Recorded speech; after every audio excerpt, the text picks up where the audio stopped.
Alors, Doc, comment on pourrait raconter cette affaire de cette disparition? Hélène Martineau, 48 ans, le 12 avril 2017, dans le nord du Québec. Alors, je vais te raconter l'histoire d'Hélène Martineau. C'est une histoire très mystérieuse. 5 ans après sa disparition, on n'a aucun indice nous indiquant ce qui a pu arriver à cette dame. Alors, je te raconte. Le 12 avril 2017, Hélène Martineau, c'est une dame de 48 ans, mariée. Elle est mère de 3 filles de 15, 19 et 21 ans. Elle disparaît sans laisser aucune trace. C'est le mystère le plus complet. Alors, je vais te raconter les faits de façon chronologique et on va tenter de comprendre ce qui a pu arriver à cette dame. Hélène Martineau a été vue vivante pour la dernière fois à son domicile du quartier Arvida à Saguenay le 12 avril 2017 à midi 15. 2 semaines auparavant, Hélène Martineau rend visite à son frère à Trois-Rivières. Trois-Rivières, c'est une ville au centre du Québec. C'est une ville qui est située environ à 350 km du domicile d'Hélène Martineau. Alors, son frère nous a révélé qu'elle se questionnait sur son avenir, elle avait perdu l'estime de soi, elle ne trouvait pas les réponses à ses problèmes, elle était dans un état dépressif.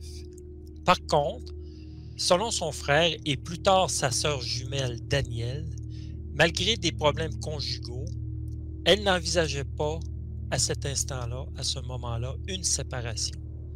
Alors, au moment de sa disparition, Hélène Martineau avait le projet de rendre visite à sa sœur jumelle, Danielle, en Alberta, et ce, pour une période indéterminée. Sa sœur confirme qu'Hélène lui a envoyé un texto le matin du 12 avril à 8h50 pour lui confirmer que les billets d'avion étaient achetés.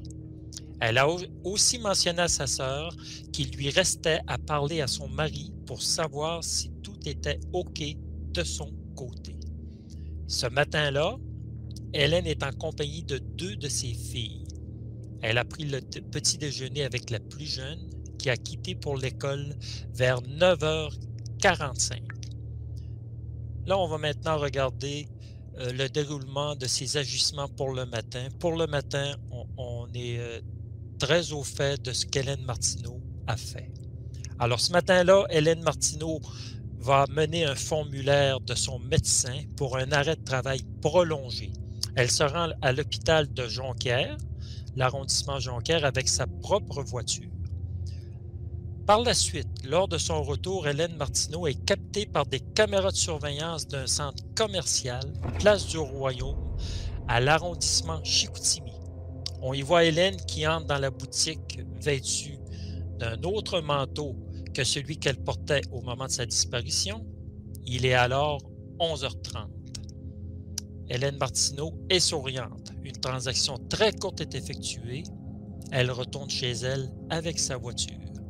Son voisin sur la rue Montgomery confirme qu'il l'a suivie en voiture lors de son retour et il confirme son arrivée à la maison à midi 15. Alors, jusqu'à ce moment-là, on est certain des déplacements d'Hélène Martineau. Par la suite, sa sœur Danielle, qui est en Alberta, lui envoie un message texte pour savoir comment elle se porte. Ce message-là, elle l'a envoyé à midi 45. C'est un message qui n'aura aucune réponse de la part d'Hélène Martineau. En fin de journée, sa fille Myriam constate son absence. Sa mère n'est toujours pas là au souper, donc ça c'est aux environs de 17 heures. Son cellulaire, son sac et son portefeuille sont demeurés à la maison. Toutes les caméras de surveillance des voisins sont scrutées, tous les voisins sont interrogés et personne ne voit Hélène Martineau sortir de sa demeure. Alors, voilà dans un premier temps l'état d'esprit d'Hélène Martineau qui est dépressive, qui veut aller voir sa sœur jumelle en Alberta. Ses déplacements sont vérifiés et sa disparition est mystérieuse. Alors, on arrive maintenant dans une deuxième partie à l'enquête. Son mari Michel Larouche est informé par sa fille, Myriam, qui signale rapidement la disparition de son épouse à la police de Saguenay, puis le dossier est transféré au crime majeur de la Sûreté du Québec. Alors ça, il aurait signalé la disparition de son épouse aux environs de 18 heures. Très tôt dans l'enquête, la Sûreté du Québec inspecte de fond en comble la demeure d'Hélène Martineau et de Michel Larouche.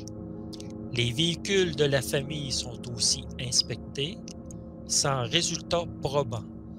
On inspecte même un terrain en campagne qui appartient aussi à la famille.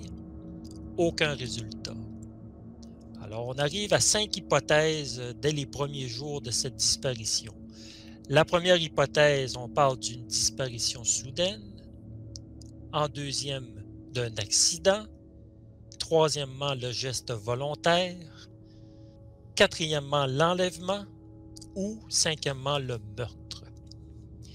10 jours après la disparition, Michel Larouche avoue que les autorités lui ont signifié qu'il est le principal suspect. Michel Larouche est très généreux dans les interviews, autant au national que dans sa région, à la télé et à la radio. Il organise même des battues pour retrouver sa conjointe. Il donne des entrevues où on le perçoit très émotif. Michel Larouche doit expliquer par contre ses déplacements la journée du 12 avril. Il avoue que pour la première fois en 27 ans de vie commune, il n'a pas couché à la maison, mais chez ses parents. Donc, il n'aurait pas vu Hélène cette journée-là. Il aurait quitté la maison de ses parents à pied pour se rendre à la piscine du foyer des loisirs vers 12h30. Il a nagé jusqu'à 13h15. Par la suite, il se rend au restaurant pour le dîner et il paye son repas à 14h15. Par la suite, il se rend à la pharmacie et la quitte à 14h45. Par la suite, il affirme être retourné chez ses parents pour dormir, mais ceux-ci, partis faire du bénévolat, ne sont pas présents et ne peuvent pas témoigner de sa présence dans leur maison. Donc, il n'a pas d'alibi entre 15h et 17h45, soit un temps de 2h45 minutes. De plus, il avoue avoir souffert aussi de dépression et s'être même amené à l'hôpital de son propre chef quelques jours avant la disparition d'Hélène. Il avoue qu'il avait peur de perdre sa conjointe, même s'il ne parlait pas alors de séparation. Michel Larouche est dans la mire des autorités. Il est interrogé à 3 reprises de façon très longue et très serrée sur une relation avec sa conjointe. Une lettre écrite par Hélène Martineau est retrouvée dans les poubelles et constitue un élément important pour les enquêteurs. Mais à ce jour, le contenu de cette lettre est inconnu du public. Michel Larouche, de son propre chef, propose de passer le polygraphe, qu'il va d'ailleurs échouer. Et ici, je vais te le citer. « Si je l'ai vraiment échoué, c'est parce que l'appareil n'a pas fait la différence entre mon sentiment de culpabilité que j'avais et que j'ai encore. J'ai renié ma promesse solennelle d'être avec ma blonde dans les moments difficiles, que les moments de bonheur, puis quand il y a eu des moments difficiles, j'ai fui chez mes parents. » Et il va ajouter: « Je n'ai pas tué ma femme, je n'ai pas d'aveu à faire. Je suis à la recherche de ma femme. J'ai besoin de la population pour retrouver ma blonde. Je fais des recherches tous les jours. J'ai posé des affiches, même ici à Montréal cette semaine, » souffle Michel Larouche avec des trémolos dans la voix. Alors, chose importante à souligner, à ce jour, 5 ans après la disparition d'Hélène Martineau, les autorités n'ont aucune preuve impliquant Michel Larouche. Et ça, c'est quand même important de le souligner. Il n'a jamais été détenu. Et il ne faut jamais oublier qu'une tonne de soupçons, ça ne représente pas une once de preuve. Alors, en mai 2018, plus d'1 an après la disparition d'Hélène, Il offre une récompense de 20 000 $ pour quiconque permettra de retrouver sa conjointe des 27 dernières années. Et là, il commence à affirmer que sa femme se serait suicidée. Mais même si aucune accusation n'a été portée dans ce dossier, les autorités sont convaincues qu'il y a eu un meurtre. Et je les cite. Il n'y a pas de doute qu'elle a été assassinée. Les policiers ont donc pu démontrer qu'il y avait assez d'éléments devant un juge de paix pour avoir des motifs raisonnables de croire qu'elle a été victime d'un crime, ce qui différencie ce cas d'autres disparitions, nuance Jean-François Brochu, expert en affaires policières. Même si on ne retrouve pas son corps, il est possible de faire condamner quelqu'un. Ça s'est déjà vu, informe M. Brochu. Troisièmement, j'arrive maintenant à la famille. La sœur et le frère d'Hélène Martineau ne croient absolument pas au suicide de leur sœur. Danielle, sa sœur jumelle, ne croit pas que quelqu'un qui veut se suicider va porter un billet d'absence au travail et ne va pas remettre un morceau de linge dans une boutique et n'achète pas un billet d'avion pour un futur voyage. De plus, la famille savait que ses 3 filles étaient le centre de son univers et ne peuvent admettre qu'elle les aurait abandonnées. Depuis, des informations avaient filtré laissant entendre qu'Hélène Martineau songeait à demander le divorce. L'une des filles du couple, à cette époque, Myriam, a d'ailleurs confié à TVA Nouvelles trouver difficile le fait que son père soit un suspect dans cette affaire. L'important pour nous, dit-elle, ce n'est pas de savoir qui a fait ça, de chercher un coupable. On veut juste savoir ce qui s'est passé. Elle est où, ma mère, a-t-elle dit. À cette époque, elle croit fermement à l'innocence de son père. Aujourd'hui, dans le dossier, depuis décembre 2021, le dossier a été transféré à une nouvelle équipe de la division des personnes disparues et des dossiers non résolus de la Sûreté du Québec. À ce jour, aucun indice n'a permis d'élucider cette disparition nébuleuse. La thèse du suicide avait d'abord été envisagée par les policiers. Par la suite, l'hypothèse du meurtre a été étudiée par les enquêteurs au dossier. À maintes reprises, des policiers et des bénévoles ont arpenté les sentiers du manoir du Saguenay, un endroit que Mme Martineau aimait bien fréquenter. Encore une fois, aucune de ces recherches n'a permis de trouver un indice permettant de retrouver la mère de famille.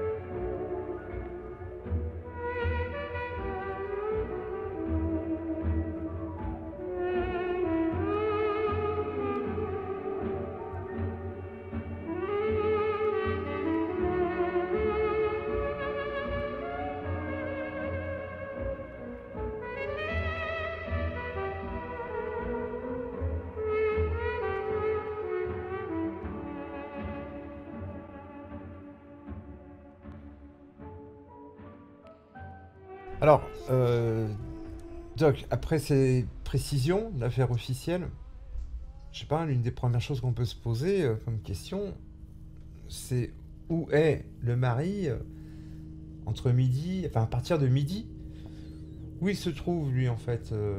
On comprend qu'il est chez ses parents la veille, et à midi, qu'est-ce qu'il nous dit? Il a dormi chez ses parents la veille. Il explique qu'à 12h30, il est allé nager au foyer des loisirs d'Arvida. Par la suite, il dit qu'il a nagé jusqu'à 13h15. Par la suite, il s'est rendu à la banque et pour finir à un restaurant dans le carré Davis. Là, tu as plusieurs restaurants dans ce carré-là. Mais en fait, c'est un quadrilatère qui est quand même très restreint.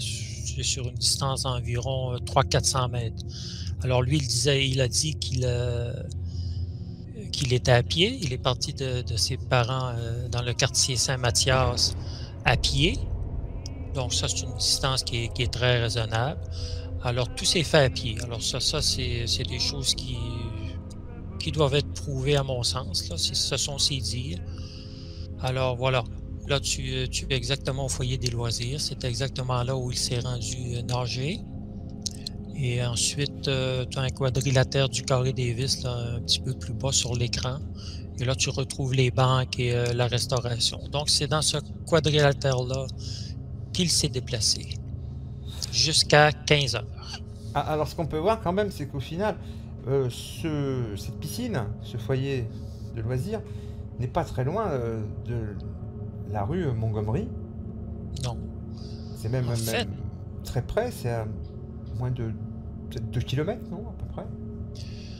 En fait, en droite ligne, vers la gauche de notre écran, tu vas retrouver la résidence des parents de Michel Larouche. Et entre les deux distances, tu retrouves environ 3,5 km. Alors, c'est vraiment là, à mi-chemin, là, le foyer des loisirs. C'est vraiment entre les deux résidences. Là. Alors, justement, à propos des parents, ce qui est étonnant, je trouve, dans l'affaire, on va faire un petit partage d'écran avec un dessin. Donc, Montgomery, c'est ici, la piscine, on l'englobe, et puis le quartier Mathias, c'est tout ça, quoi. Voilà. Donc, c'est dans ce cercle-là que disparaît plus ou moins Hélène Martineau. Et on retrouve les parents, donc les beaux-parents d'Hélène, au final, je suppose assez proches du couple, puisqu'ils sont dans la même ville, dans le même quartier quasiment. Ça fait depuis combien de temps ils sont mariés d'ailleurs, ce couple? Plus d'une vingtaine d'années. En fait, c'est 27 ans de vie commune ensemble. Ils ont 3 filles. Et on peut supposer que les parents, à peine à 3 km et demi de leur résidence, sont très proches de la famille. Donc, le fils, le mari, le fils, la veille, va dormir chez ses parents au quartier Saint-Mathias. Ça fait donc 27 ans qu'il a quitté la maison, de ce qu'on a compris officiellement. Il retrouve sa chambre d'adolescent. On a l'impression qu'il y a une crise qui s'est passée la veille. Et c'est donc le lendemain à midi que cette femme disparaît de chez elle, en fait. Donc il s'est passé quand même quelque chose dans la nuit précédente. Peut-être une révélation, ou je te quitte, je divorce. Insupportable, il décide de partir. Et le lendemain, à midi, après qu'elle soit revenue donc, de l'hôpital, alors on va aller voir un petit peu d'ailleurs rapidement son déplacement du matin, qui est quand même assez visible, assez facile à suivre, de ce que je comprends. Tu me corriges si c'est pas ça, alors je vais retrouver l'endroit. Je suis à l'envers là. Donc, Madame Martineau part de chez elle après avoir déjeuné avec sa fille aux alentours de, je sais pas, 10 h du matin. Environ 10 h, oui. Voilà. Et elle décide, elle a l'obligation d'aller là où elle travaille, déposer son arrêt maladie. Alors, ça se trouve au quartier Jonquière.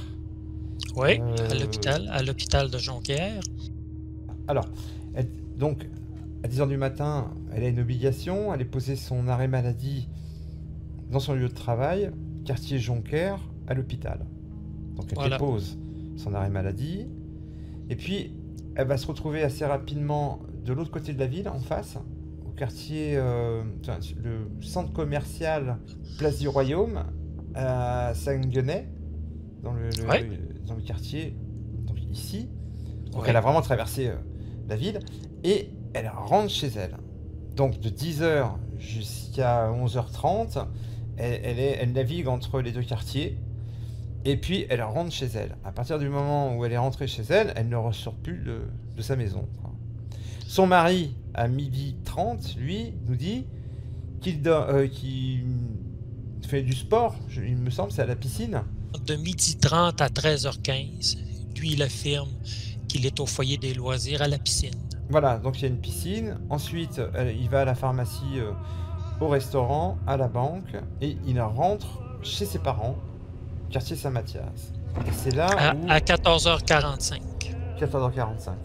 Et c'est là où donc il fait une sieste, de ce que j'ai compris, qui n'est pas vraiment confirmée par les parents, qui eux-mêmes sont à l'extérieur pour une vente euh, de bénévoles, je crois, bénévolat, vente de Voilà, Croix-Rouge. voilà. Donc eux, ils ne confirment pas vraiment que leur fils était là dans l'après-midi, mais ils confirment que le fils a bien dormi la veille chez eux. 27 ans, il n'était pas revenu dormir là-bas.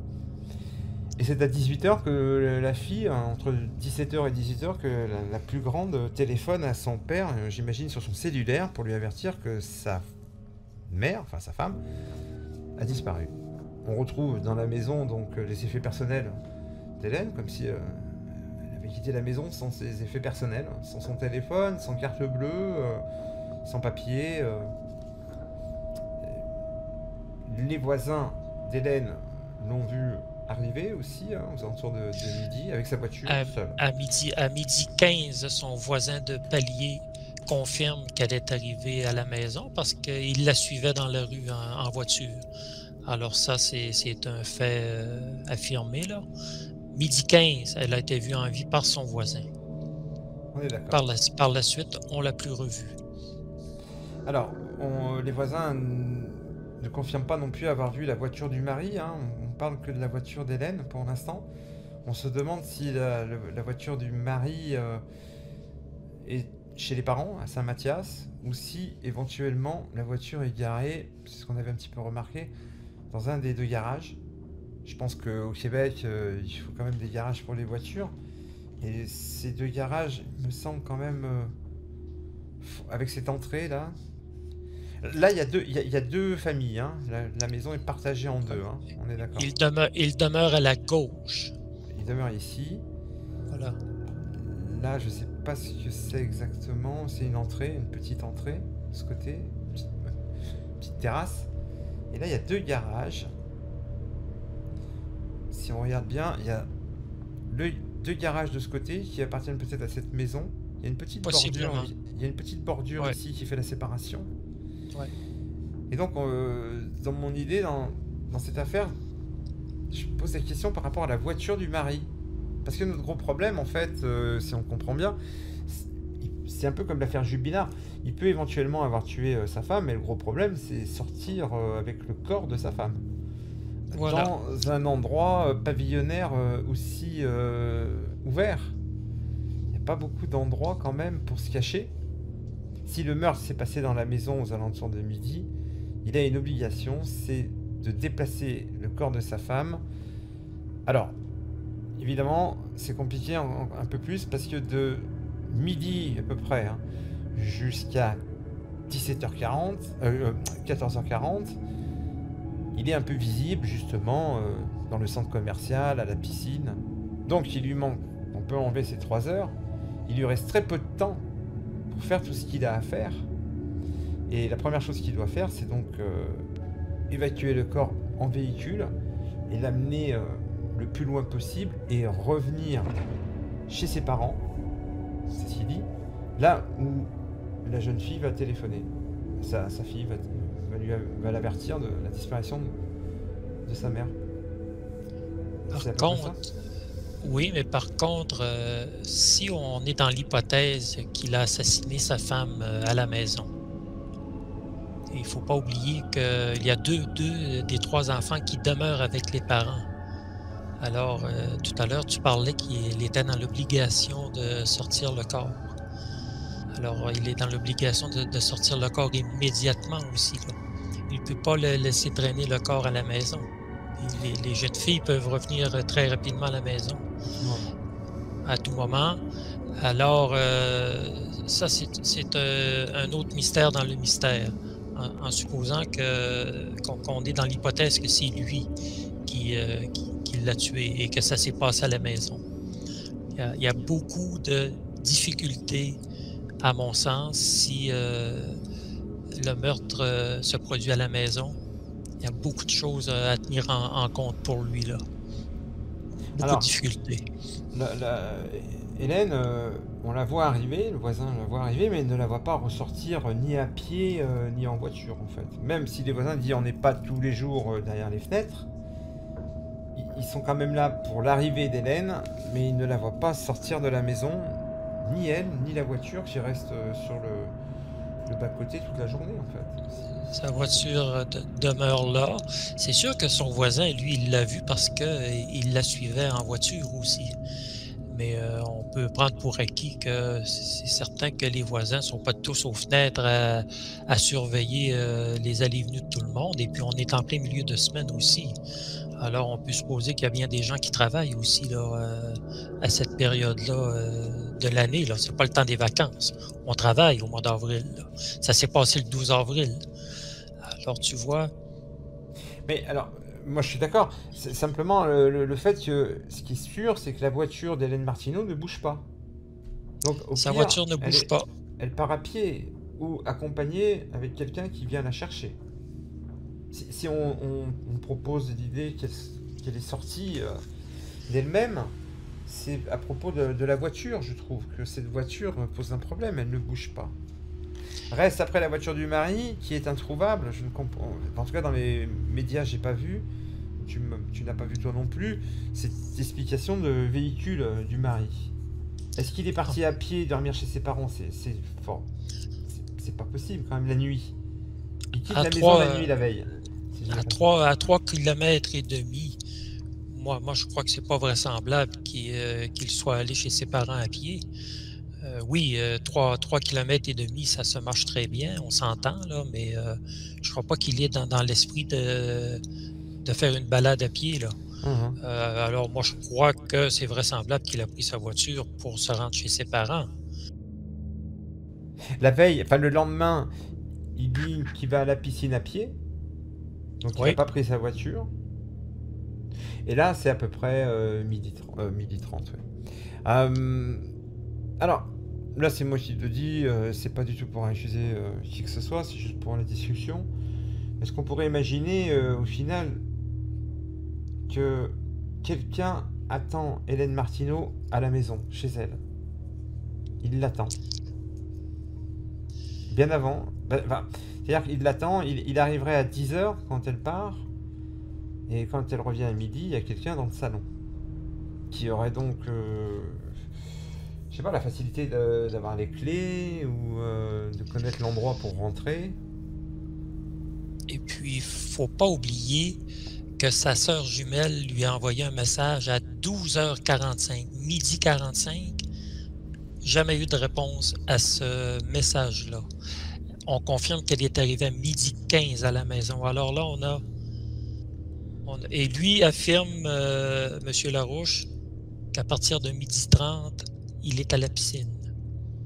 Bon, alors tu vois, on a un court laps de temps là. Est-ce qu'il y a quelqu'un qui l'attendait à la maison?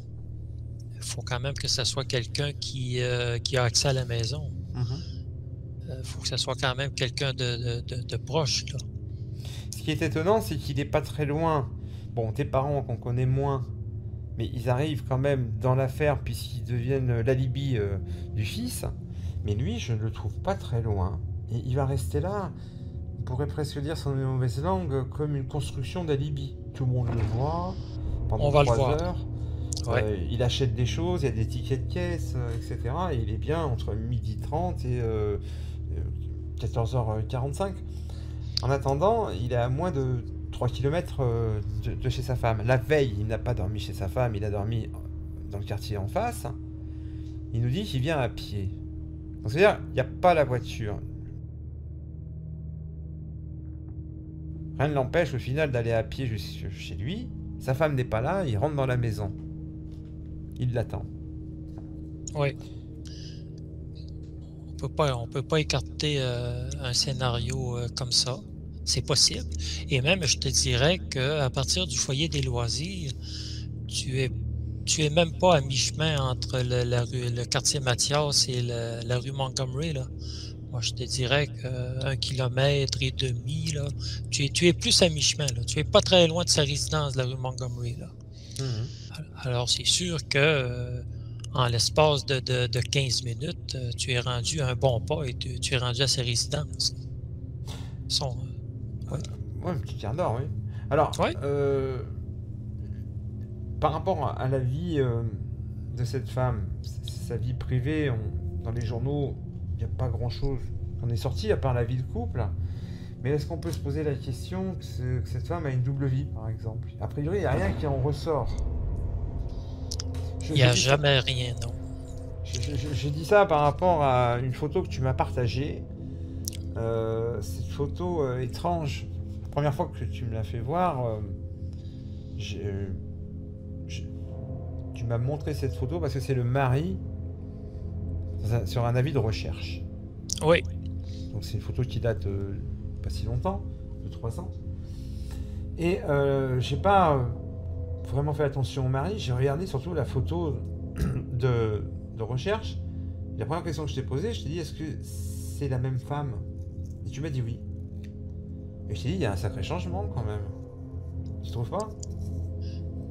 Ben, c'est sûr que la photo de droite, moi, je vois une femme plus rayonnante à droite qu'à gauche. Maintenant, c'est une femme qui était dans le public. Elle était quand même, elle travaillait à l'hôpital de Jonquière, elle voyait beaucoup de gens.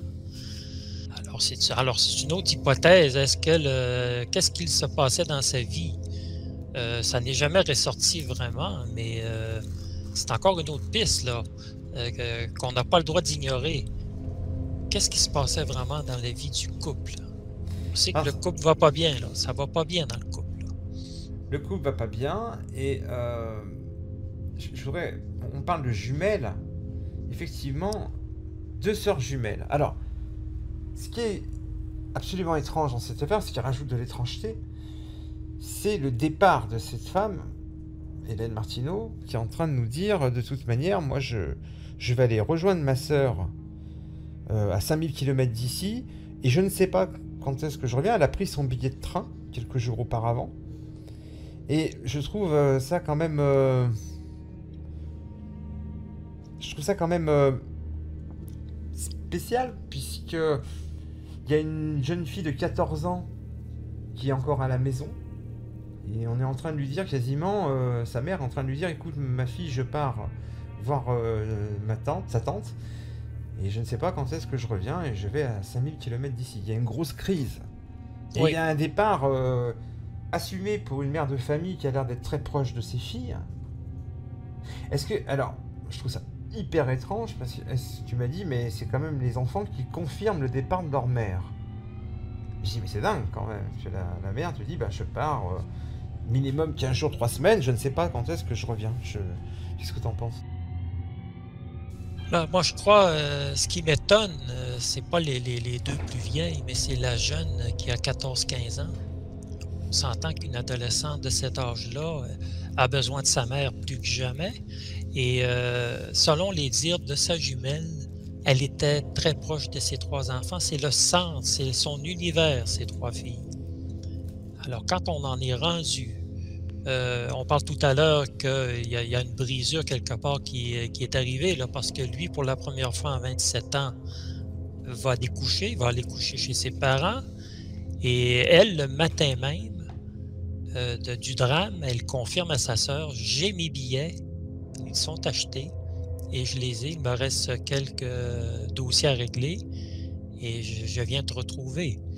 Alors, c'est sûr que quand tu es rendu à 48 ans, tu as 3 filles et là, tu décides de t'en aller pour 2-3 semaines minimum à 5000 km, on a un grave problème de couple, un grave problème familial. Mais maintenant, est-ce que... on va avoir d'autres pistes à explorer aussi, là.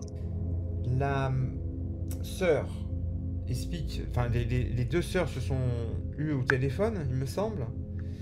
Et donc Hélène dit, je dois quand même en parler encore avec Michel. Elle lui confirme que les billets sont achetés et elle lui dit, je vais devoir parler à Michel pour savoir si tout est OK pour lui. Si tout est OK pour lui. Alors, qu'est-ce que ça veut dire? Est-ce qu'il a dit non, je ne veux pas que tu partes à l'autre bout du pays? Elle a encore des choses à régler avec lui, là. Alors donc, normalement, si ils devaient se voir, le couple. Peut-être qu'ils pourraient se voir cette matinée-là, à midi. On pourrait dire ça comme ça. Bon, le mari dit, moi, j'ai pas vu ma femme. Mais est-ce qu'en fait, le rendez-vous avait été donné ou est-ce que c'était juste comme ça, dans l'air? On ne sait pas, ça. En fait, si elle dit pas à sa sœur qu'elle est censée régler des choses avec lui, on ne sait pas là, qu'elle est censée lui parler dans la journée. Bon, si on accepte ce que sa sœur nous a dit, ben, s'ils ne sont pas censés se rencontrer, à tout le moins, ils sont censés se parler. Bon, elle ne lui a sûrement pas parlé avant midi 15. On connaît ses déplacements. Et lui, on connaît ses déplacements aussi de midi 30 à 14h45. Alors là, c'est mystérieux, là. Je vais t'avouer, là. Donc au final, la sœur n'a plus de nouvelles. Comment s'appelle sa sœur d'ailleurs? Il y a Hélène et... Daniel. Daniel n'a plus de nouvelles d'Hélène après l'appel du midi qu'elle tente... Midi 45. Midi 45 de passer... Ouais, d'accord. Donc, c'est étrange, ça se retrouve dans l'environnement, là où ils habitent. C'est un environnement quand même très fermé, très, je trouve, très sécurisé. Ça a l'air d'une carte postale américaine quand on voit des quartiers comme ça. Et je trouve que disparaître en pleine journée comme ça, entre midi et 1h, dans ce quartier, me paraît complètement dingue. C'est la sécurité, un quartier comme ça, en plein jour. Et c'est la sécurité aussi, là. On s'entend qu'on n'est pas dans une grande ville américaine, là. On est dans une petite région bien tranquille. Et alors, oui, ça ajoute au mystère. Comment disparaître en plein jour? Si elle est disparue à cet endroit-là, bien sûr. On a un problème donc de véhicule avec le mari. S'il veut venir faire du mal à sa femme, il faut qu'il évacue assez vite le corps. On a, je trouve, les beaux-parents. Ils sont accusés de rien. C'est pas la question. La question, ils font partie de l'alibi du fils, la veille. Pas de la journée après, puisqu'ils sont pas là, ils peuvent pas vraiment confirmer. Mais je les imagine quand même bien présents dans la vie du couple, mariés depuis 27 ans, voisins des beaux-parents, avec les petits-enfants. Hein. Alors il y a 3 filles, il y en a une de 21, une de 20 et une de 14 ans, je crois, à l'époque. Donc ça compte, c'est une famille quand même assez soudée, presque un modèle. J'ai dit américain, ça te plaît pas, mais québécois du moins, quoi. Mais il y a un côté Voilà. un peu une réussite sociale. Absolument. Elle disparaît volatilisée, absolument volatilisée. Cela ressemble beaucoup à l'affaire Jubilard en ce moment en France, je trouve, sur cette disparition. On a beaucoup de points communs, en fait. Beaucoup de points communs dans le sens que la femme, on a des problèmes de couple. La femme veut délaisser le mari. Il y a des enfants aussi pour les 2 couples qui sont là. On n'a pas vu la femme sortir dans les 2 cas. On ne retrouve pas le corps de la disparue dans les 2 histoires aussi. Alors moi je te dirais que et le mari est le suspect numéro 1 dans les 2 histoires. Alors ce sont vraiment 2 histoires jumelles qui se ressemblent énormément. Alors le mari d'ailleurs, Hélène Martineau a été interrogée en garde à vue assez rapidement, je crois, pour interrogatoire en tout cas, je sais pas comment ça s'appelle là-bas. Il n'a pas été en garde à vue. Il a été interrogé à 3 reprises de façon, selon ce qui nous a été rapporté, de façon très longue et très serrée. Mais il n'a jamais été en garde à vue ou détenu, là. Il n'a pas fait 1 minute de prison. On n'a aucune preuve, absolument aucune preuve contre M. Larouche, là, Michel Larouche. On l'a questionné sur ses relations avec sa femme. On a même retrouvé une lettre qu'elle aurait écrite à son mari. On l'a retrouvée dans les poubelles. Les autorités ont dit que c'est une lettre qui était très révélatrice pour l'enquête. On n'en connaît pas le contenu. Ça n'a jamais été public.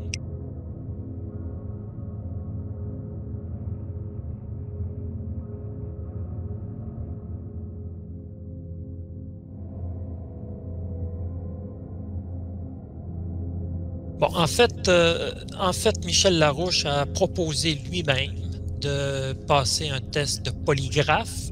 Le polygraphe, en fait, c'est un détecteur de mensonges. Et il l'a échoué. Mais évidemment que, comme on le sait tous, un détecteur de mensonges polygraphe, ce n'est pas une preuve admise au tribunal. Ça nous permet par contre d'orienter une enquête, comme les autorités vont nous le faire comprendre.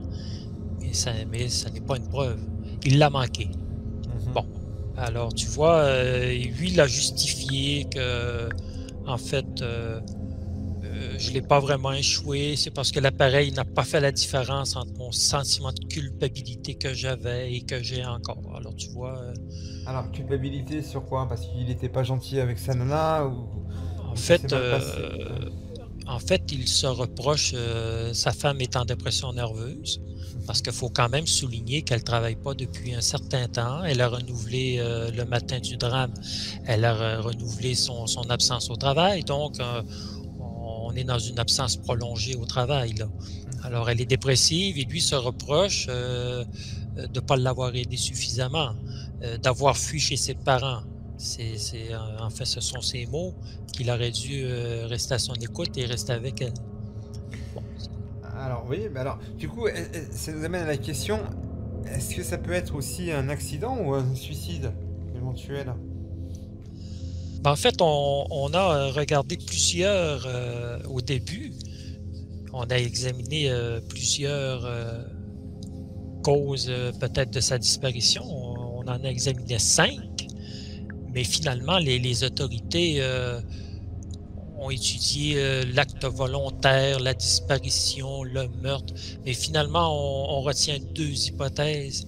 C'est soit le suicide ou soit l'acte d'un assassinat. Là. Ça serait un meurtre. Ils ont même affirmé à un moment donné qu'ils étaient certains, selon tous les indices qu'ils ont trouvés, qu'elle a été victime d'un meurtre. Le discours s'est un peu adouci là, avec le temps. On a maintenant les 2 hypothèses. On a le meurtre et on a le suicide. Ce sont les 2 hypothèses qui sont retenues à l'heure actuelle. Alors, évidemment, c'est toujours le même problème du corps. Que si elle se suicide et on ne retrouve pas le corps, ça veut dire que, dans la maison, je parle, c'est-à-dire que quelqu'un a agi. Et un acte criminel dans la maison, il n'y a pas, il me semble en tout cas, sur la scène de disparition, un mouvement, des meubles qui ont bougé, un lieu de bagarre ou de lutte. Il n'y a pas de sang, il n'y a pas de traces en fait de lutte. Voilà. En fait, dès le lendemain, les autorités de la Sûreté du Québec, des crimes majeurs, ont passé la maison au peigne fin.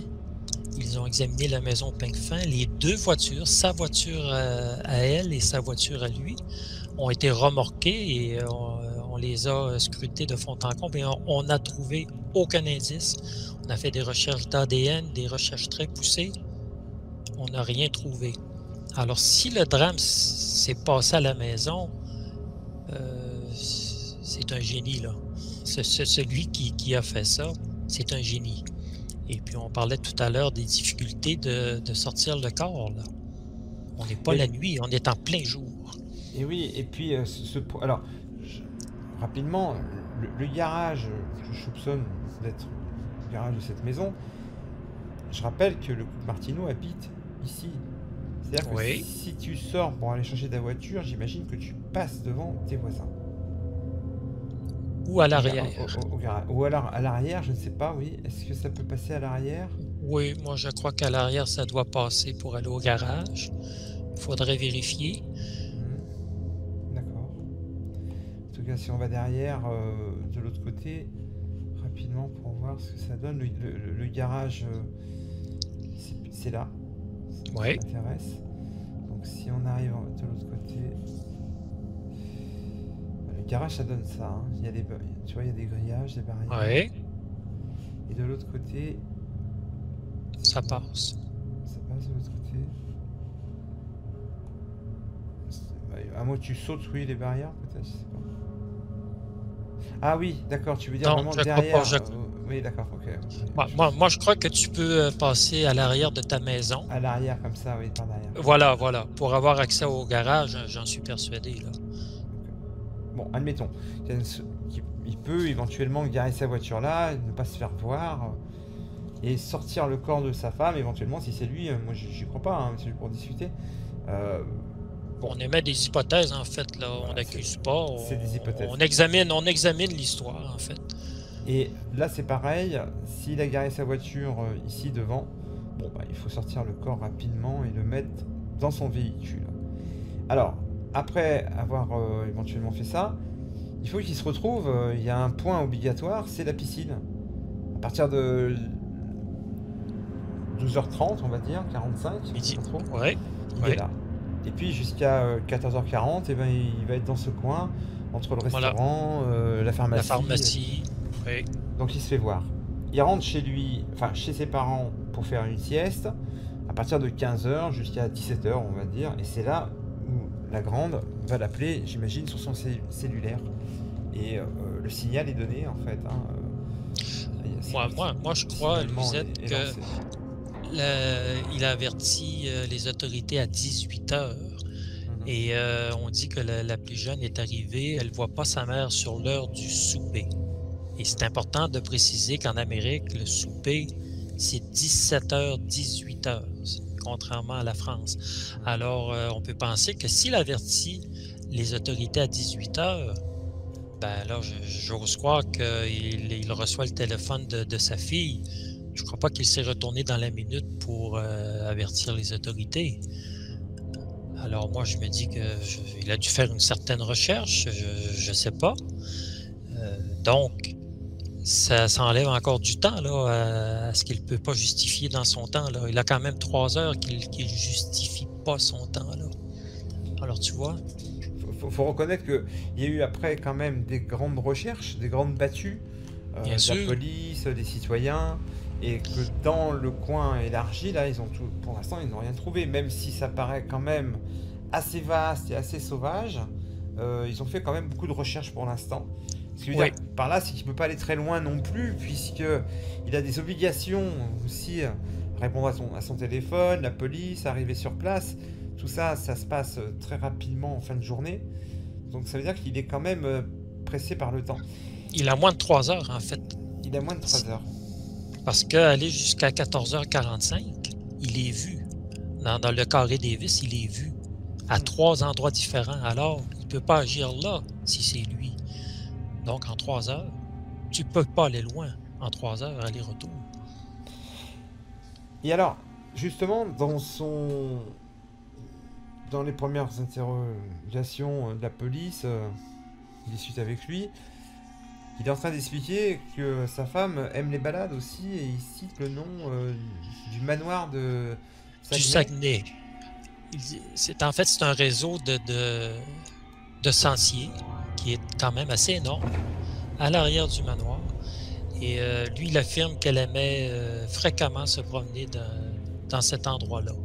Alors le manoir, c'est un endroit où il y a des conférences aujourd'hui, qui partenaire en fait à l'usine, la grande usine. Ça appartient toujours à Rio Tinto, en fait, l'aluminerie qui est dans la ville. En fait, toutes les réunions se passent là. Les employés sont souvent reçus là quand il y a des réunions annuelles. Tu comprends? Alors ça, c'est une institution dans le quartier, là, le manoir du Saguenay. C'est quand même une bâtisse très vieille. Et si on regarde la résidence de Mme Martineau, il y a le début des sentiers juste à côté là, pour pénétrer. Là. Justement, il y a le manoir qui est une chose, et puis il y a le nom du sentier du manoir, et c'est autre chose. Alors, on a été voir un petit peu, justement, on s'y est un petit peu intéressé. On s'est dit, bon, c'est étrange déjà, enfin c'est pas étrange, mais en tout cas il dit, ma femme aime se promener sur ce sentier.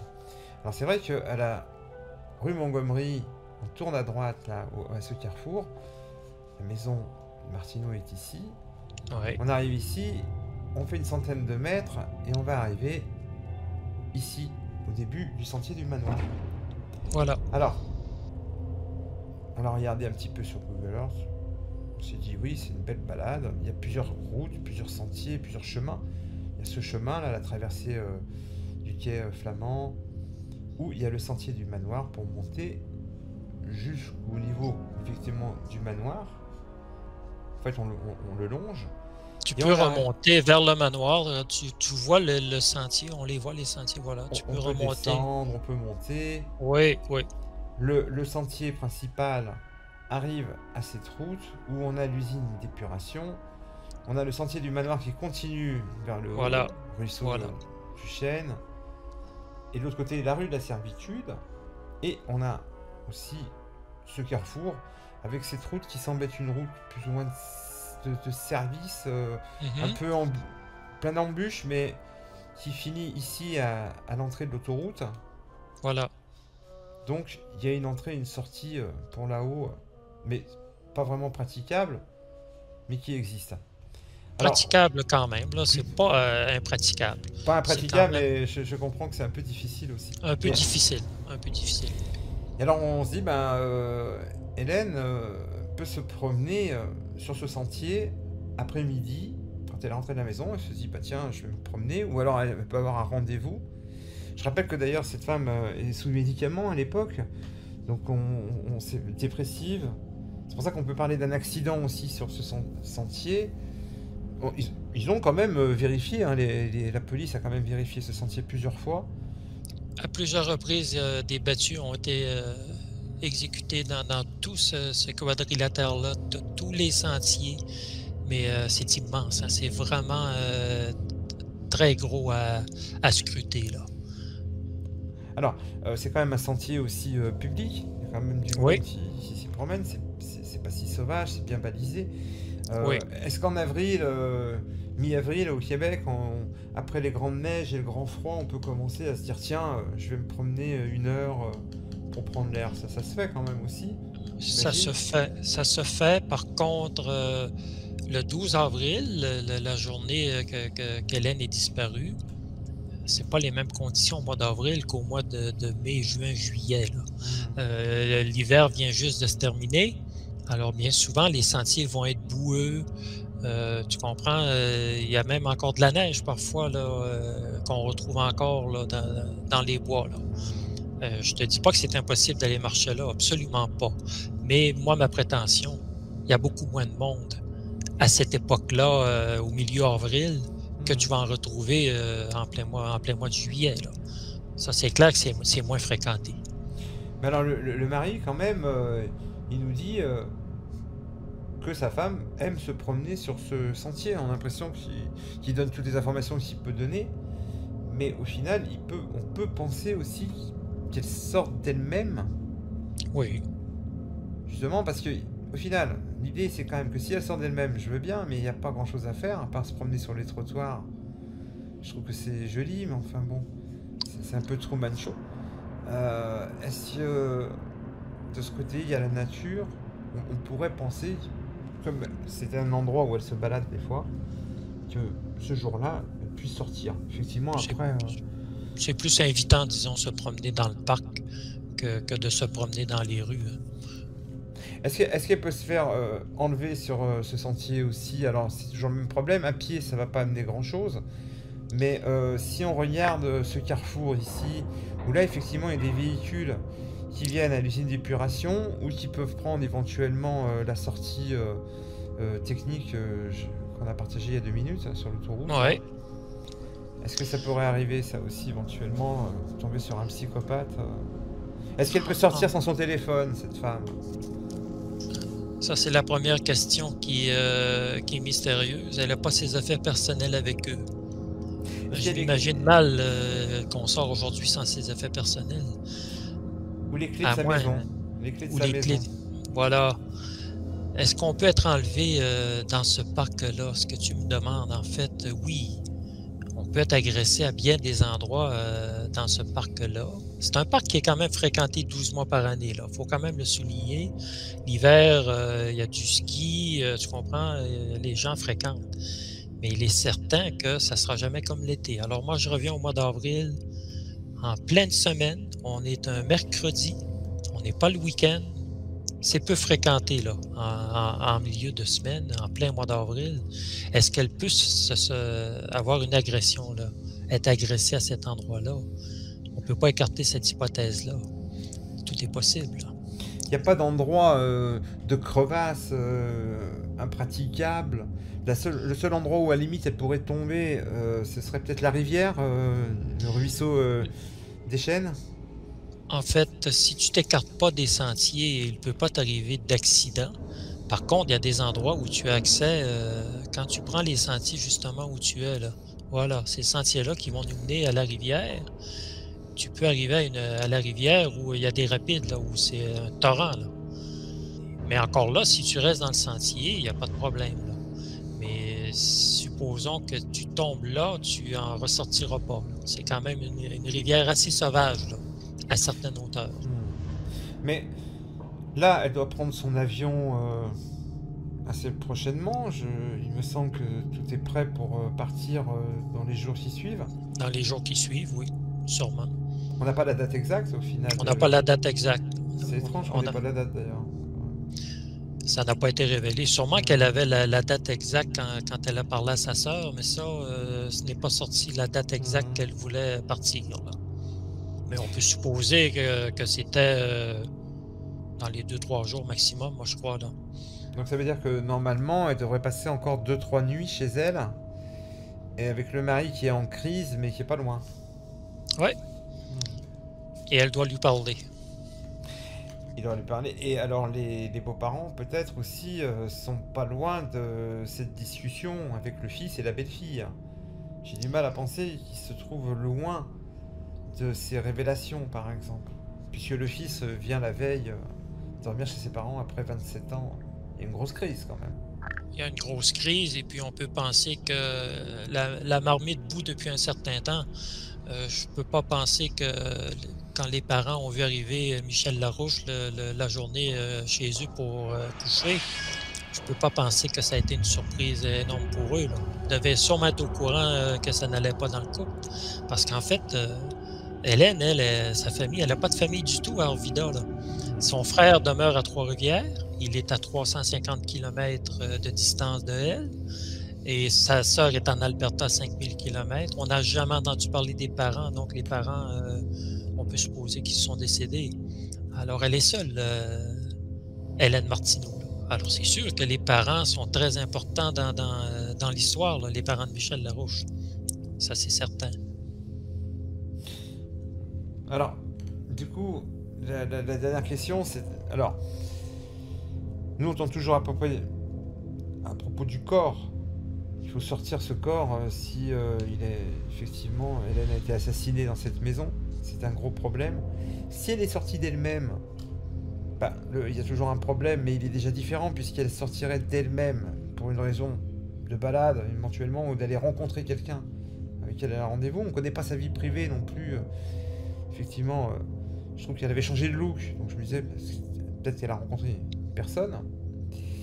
Mais oui, tu voulais rajouter quelque chose? En fait, ce que tu dis, elle avait peut-être rencontré quelqu'un. On s'entend que c'est pas impossible non plus parce que quand on a une séparation, bien souvent, c'est parce que tu as une personne sur les deux là, qui a rencontré quelqu'un. On peut pas écarter ça non plus. Ça peut faire partie de l'histoire aussi.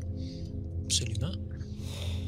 Il y avait le petit truc intriguant, c'est au final, 2 heures avant la disparition, elle se retrouve dans son lieu de travail, au service des ressources humaines pour déposer son arrêt de travail. Oui. C'est son lieu de travail. Est-ce que déjà là, il y a des gens proches d'elle? Est-ce qu'il y a quelqu'un qui la connaît mieux que les autres? Plus tard, elle va dans un magasin rendre des vêtements. Donc là, il paraît pas vraiment... voilà, il n'y a pas grand-chose à faire là-dessus ou à penser. Mais sur son lieu de travail,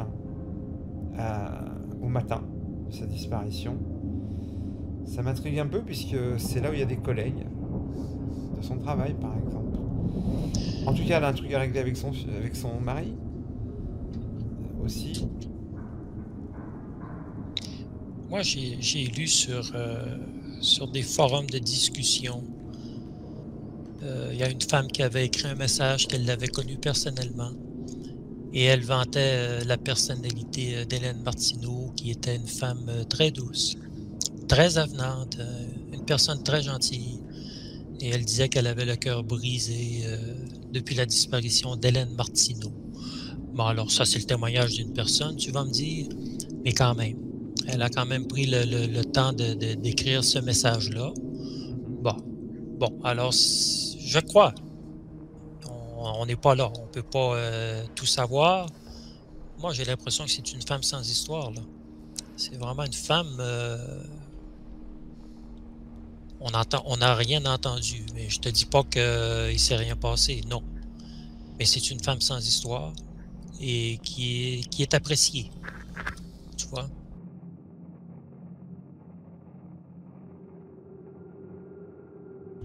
Mais on n'allait pas se quitter comme ça. On va se retrouver sur le sentier du manoir pour une balade avec le doc.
Alors, moi, vous me dites que Mme Martineau n'a pas été imprudente de se promener ici. Moi, c'est le sentiment que j'avais, Non, qu'une femme seule se promener ici, c'est dangereux. non, c'est pas dangereux. Il y a beaucoup de monde. Il y a beaucoup de monde, des vélos de montagne. Là. Il y a du monde à pied tout le temps, tout le temps. Ils promènent le chien, il y a tout le temps du monde, été comme hiver. Donc, moi, je me disais qu'au mois d'avril, il n'y avait pas beaucoup de monde. Vous me dites qu'il y a autant de monde au mois d'avril qu'au mois de juillet. Peut-être pas autant de monde, mais j'ai jamais eu peur de venir me promener ici, toute seule avec mon petit chien. Parce que moi, je vois qu'ici, c'est un endroit que tous les sentiers que j'ai faits, là, ça fait 1h30 que je marche un peu partout. Là. Et puis, il y a beaucoup d'endroits où tu peux agresser une femme, si vraiment tu veux agresser. Mais vous dites, selon vous, que c'est improbable. Ben, je dis pas que c'est impossible, mais faut faire vite. Improbable. Oui, parce qu'il y a tout le temps du monde. Il y a toujours du monde. Donc, si jamais... Et là, on ne dit pas que c'est son mari qui l'a agressé, c'est pas ça qu'on dit. Ça, pas du tout. Mais la personne qui l'a agressé était très organisée si elle l'a agressé ici. Il fallait vraiment qu'elle ait un plan à l'avance. Oui, c'est sûr. C'est sûr. Elle connaissait, en tout cas, selon moi, elle connaissait son agresseur. Parce que, je veux dire, on peut faire semblant de jaser quand il y a du monde qui passe, là. Oui. Mais si t'es mal pris, là, si vous m'agressez là, c'est sûr qu'à un moment donné, il va y avoir du monde, là. C'est faut que vous fassiez vite en maudit, C'est risqué. Si je veux vous agresser ici, c'est risqué. Oui, c'est risqué. Il peut arriver quelqu'un n'importe quand, là, dans quelques secondes. Oui, parce que dans le stationnement en haut, là, il y avait 3-4 chars. Il y en a qui se stationnent là-bas. Oui. Il y en a qui se stationnent là-bas, qui font le tour. Faut pas être peureux. Après ça, pour les routes, c'est impossible d'amener un automobile. Oui, on voit quelqu'un arriver, là. C'est impossible d'amener un automobile passer la station là, de filtrage. Hein, ici, là. On peut. Mais après ça, c'est impossible. Non. Même dans les autres sentiers là-bas, c'est pas large. Hein, c'est très étroit. Ici, tout le long, il y a des trails de 4 roues aussi là, qui se mettent ici. J'en ai rencontré une tout à l'heure, oui. Ouais. OK. Alors, elle n'est pas imprudente. Elle s'est promenée possiblement dans les alentours ici, mais elle n'a jamais été revue après midi 15. Non. Mais est-ce qu'elle s'est vraiment promenée ici dans l'après-midi? Ça, on ne sait pas non plus. On ne sait pas non plus. Lui, il a dit qu'elle aimait marcher ici. Oui. Ça ne veut pas dire que cet après-midi-là qu'elle est venue ici. Là. Non, ça ne veut pas dire. On ne sait pas. C'est pas mal ça. Je vous remercie, madame. Vous êtes bien gentille ça fait plaisir. de vous prêter au jeu.